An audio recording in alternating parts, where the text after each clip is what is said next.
নমস্কাৰ। ভিন্ন ৰসৰ কবিৰূপে খ্যাত তথা বিশিষ্ট অভিযন্তা শ্ৰীযুত মনোজ কুমাৰ শৰ্মাদেৱে ৰচনা কৰা এটি সুন্দৰ কবিতা আজি আবৃত্তি কৰিবলৈ লৈছো।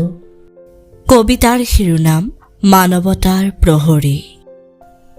কবি সংস্কৃতিৰ ধ্বজা বাহক, মানৱতাৰ প্ৰহৰী। বাস্তৱৰ কঠিনতাত বালিত সোণ বুটলি সপোন পুৰীৰ সন্ধান দিয়া এক ভৱিষ্যত দ্ৰষ্টা, নীৰৱ স্ৰষ্টা।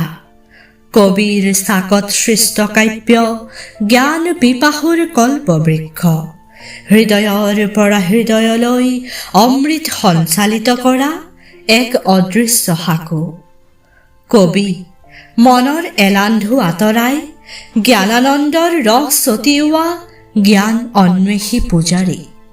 বিন্দুতে সিন্ধু দেখা প্ৰেম কৰুণা পূৰ্ব চৰ্তৰে মণ্ডিত এক অনুভৱী সত্তা।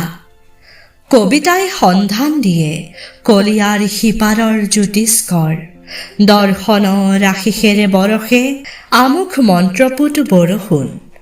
অশান্তিৰ অনল নিৰ্বাপনৰ কঢ়িয়াই চিৰ বাঞ্ছিত আবেগ মধুৰ মানৱতা। ধন্যবাদ।